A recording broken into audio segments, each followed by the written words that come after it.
Have you ever tried to hide what you're thinking, but somehow the other person still knew? Strange, right? You didn't say anything, you didn't explain anything, but they picked up on it. Hello, and welcome back to Bookworm.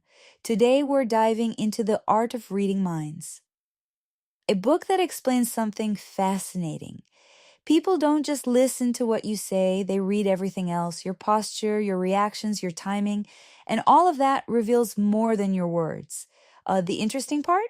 Most of it happens without awareness, both for you and for them.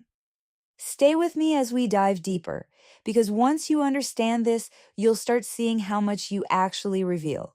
And if you enjoy content like this, don't forget to like and subscribe.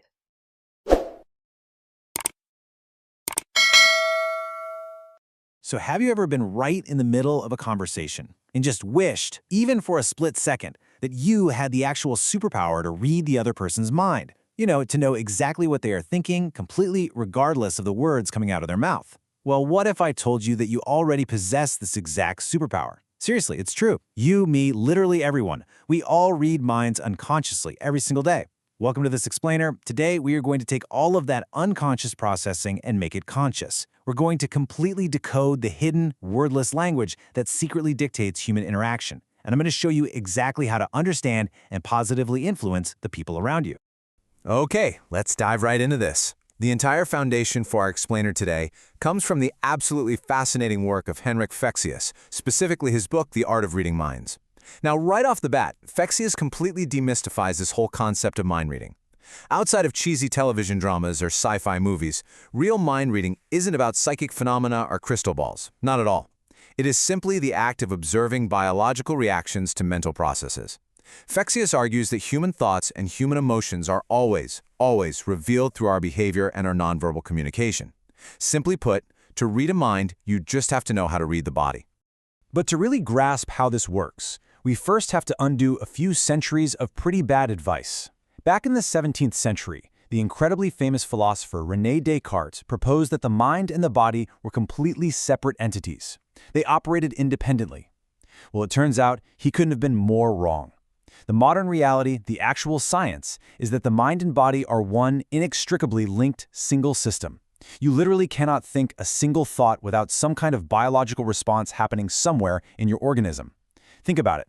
If you get frightened, what happens? Your mouth instantly goes dry and blood rushes to your thighs so you can run. If you're nervous, your pulse completely changes. Every single mental state has a physical signature. Now, don't just take my word for it. Let's actually do a quick physical test right now to prove exactly how connected this system is. Wherever you are right now, as long as you're not driving, I want you to try this with me. Go ahead and clench your jaw. Really clench it. Now lower your eyebrows into a deep scowl. Find a fixed point right in front of you and just stare at it hard. Now clench your fists tightly. Got it? Okay, hold that posture for about 10 seconds. Keep holding it. Notice what starts to happen inside your head. If you do this correctly, you will actually start to feel angry. It's wild. By actively engaging the physical muscles associated with anger, you are literally telling your autonomic nervous system that you are mad, which actually induces the mental emotion of anger. The communication, it goes both ways. All right, moving into section 1, the invisible, wordless language. Take a look at this quote right here from the source material. It highlights what is arguably the greatest irony of human interaction. We spend almost all of our conscious energy obsessing over the exact words someone is using. We analyze the texts, we dissect the sentences. But at the exact same time, our unconscious minds are doing this massive, incredibly complex dance with their unconscious minds, constantly filtering everything through our own expectations and assumptions. Let me ask you this. Have you ever walked away from a conversation with someone who said all the perfectly polite things, their words were totally fine, but you just had this instinctive, nagging gut feeling that you couldn't trust them? We've all been there, right? Well, that is your unconscious mind doing its job. It picked up on the subtle, wordless, hostile signs that your conscious brain completely missed because it was too busy listening to the words. Next up, section 2, building trust through rapport. So, if we want to master this, we have to talk about rapport. Rapport is the absolute, undeniable basis for all meaningful communication. Establishing it is essentially a systematic process of telling the other person's unconscious mind, hey, look, I am like you. You are completely safe with me. And how do you do this? You do it by quietly observing their communication style and then gradually adapting yourself to it. This is a process commonly called matching and mirroring. It's pretty straightforward. If they lean forward, you lean forward. If they speak softly, you lower your volume to match. By acting similarly to the other person, you create a profound sense of mutual trust. And here is the really cool part. Once that trust is established, you can actually take the conversational lead and they will naturally follow your physical and emotional cues. Now, what's really interesting here is the huge emphasis on subtlety. This is critical. If you just instantly copy every single move someone makes, you aren't going to build trust. You are going to look like a lunatic copycat. It's going to be super awkward. You have to actively mask your mirroring. So, how do we do that? First, you delay your movements. If they cross their legs, don't snap your legs crossed. Wait 20 to 30 seconds before you casually do the same. Second, scale the gesture down. If they firmly cross their arms over their chest defensively, you might just casually place your hand on your opposite wrist. It's the same vibe, just smaller. And finally, mimic facial expressions. Because people literally can't see their own faces, subtly matching their expression creates a deeply unconscious bond of empathy without ever raising their suspicion. And all of that brings us to this incredibly powerful foundational principle. If I am the same as you, you will understand and like me. If you like me, you will want to agree with me. Think about how broadly this applies to our everyday lives. Imagine you're dealing with an irritable, super stressed waiter at a busy restaurant. Instead of getting annoyed yourself for telling them to chill out, try matching their rushed energy, just for a brief moment. Talk a little faster, lean in. This shows they're unconscious that you understand their state. Then, slowly calm your own posture and tempo down. They'll likely follow. Or, let's say you're pitching a brand new idea to a highly energetic boss. Match their fast-paced tempo first. Speak at their speed.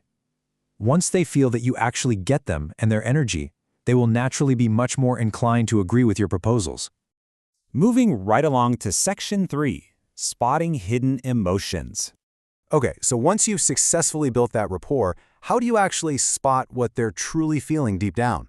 One incredible way to understand someone's internal world is to figure out their primary sense. Generally speaking, people process the world in one of three main ways: visually, auditorily, or kinesthetically, which basically means through physical feelings and physical sensations. And you can actually spot this pretty easily if you pay attention. A visual thinker usually speaks incredibly fast. Why? Because they are literally trying to find the words to describe the rapid-fire images flashing in their head.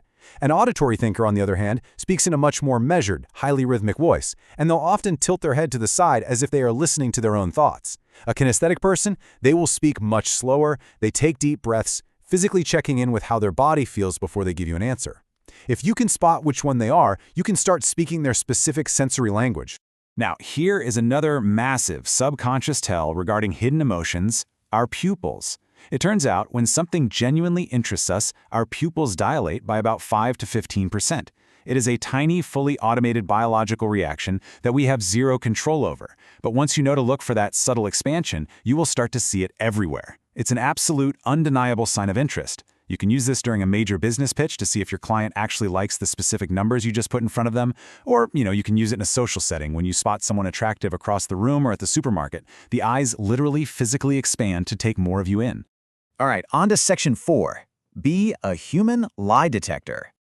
So the crucial point here is that reading minds isn't just about connecting. It's also about self-defense. And the ultimate mind-reading test is detecting deception. You see, lying creates intense, actual emotional stress within the human body. When someone tells a lie, they are essentially trying to manage two totally conflicting truths in their brain at the exact same time. This creates a severe clash between the words they are consciously trying to control and the body language they are completely failing to control. As mind readers, we are hunting for that exact disharmony. We are actively looking for the contradictory signs, the little physical leaks that slip through the cracks of their story. When all that internal emotional pressure builds up, physical leakage is bound to happen. Here are some key unconscious signs of deception you should definitely watch out for. First up, covering the mouth. A liar will very often unconsciously bring a hand up to their face, brushing their lips or their nose. It's as if their brain is physically trying to stop the lie from coming out of their mouth. Next is prolonged blinking. This is fascinating. Zoologists have actually noted that a liar will close their eyes just a fraction of a second too long. It's a subconscious, desperate attempt to literally shut out the world and the guilt they are feeling. Finally, pay close attention to their voice. Guilt and stress cause the vocal cords to physically tighten, meaning a liar's voice pitch will very often get noticeably higher and their tempo will speed up as they rush to get the lie over with. Let's put this into perspective with a really great real-life example of a contradictory sign. The source material talks about this scenario. Imagine a travel agent sitting across from a young couple. The agent's conscious words are incredibly polite, totally agreeable, complete with a bright, seemingly welcoming smile on their face. But beneath the desk, completely out of their conscious control, the agent is aggressively and repetitively kicking their foot. The conscious face is saying, "I absolutely love helping you plan your trip." But the unconscious legs are screaming, "I am stressed, I want you to leave right now so I can make a bigger commission on the next client." The rule of thumb? Always trust the unconscious physical slip over the conscious spoken word. And finally, Section 5, Subtle Influence and Connection. Okay, so we've thoroughly covered decoding and spotting lies. Now let's talk about using this for positive influence. Remember earlier how we established that once you lock in that rapport, people will naturally follow your physical lead? Well, you can use this to genuinely help the people around you. Let's say a good friend is having a terrible, overwhelmingly stressful day. They're venting to you. If you match their stressed, closed-off posture just for a moment to establish that deep rapport, you can then slowly begin to shift your own state. You begin to physically radiate calmness. You uncross your arms, adopt an open, relaxed body posture, take slow, deep breaths, and speak with genuine, grounded confidence. Because their unconscious mind is currently synced up with yours, you will literally drag them out of their negative mood and pull them into a positive one, completely without ever having to say those annoying words, just calm down. And this brilliantly illustrates what is probably the ultimate form of wordless influence, the power of suggestion. Think about how our brains work. When you make a direct proposal to someone's conscious mind, they immediately filter it. They analyze it, they judge it, and they actively look for reasons to disagree with it. It's human nature. But a suggestion that is embedded into your wordless communication or subtly layered beneath your sentences, that completely bypasses those analytical filters. It sneaks right past the bouncer. Because the other person's unconscious mind doesn't judge, it simply accepts these subtle embedded commands as objective truths. This allows you to foster agreement and deep understanding completely under the radar. Let's pull all of this together and see how this builds into our ultimate framework for interacting with the world. It's a simple three-step process. First, you must step back and quietly observe the biological tells and the wordless signals that people are constantly broadcasting all around you. Second, you adapt your own physical and tonal behavior to match theirs, building that deep, unconscious rapport we talked about. And finally, third, you use that newly forged connection to influence the situation positively, fostering true understanding, easing tense conflicts, and making absolutely sure your ideas are truly being heard. Which leaves us with this final thought. You now possess the actual tools to see the invisible language that is constantly swirling around you every single day. You know that mind reading isn't magic, it is biology, it is observation, and it is empathy.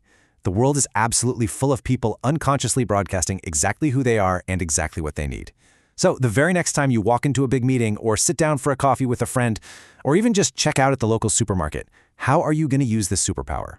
Pay close attention, read the room, and watch how the world completely opens up to you. Thanks so much for joining me on this explainer, and I'll catch you on the next one. If there's one idea to take from this book, it's this.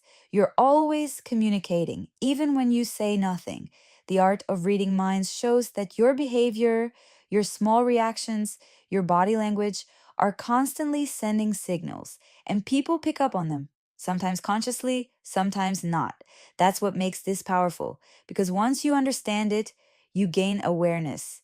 You see what others show and what you show, and that changes how you interact. If this made you see people differently, like the video, subscribe to Bookworm and stay aware, because sometimes what you don't say says the most.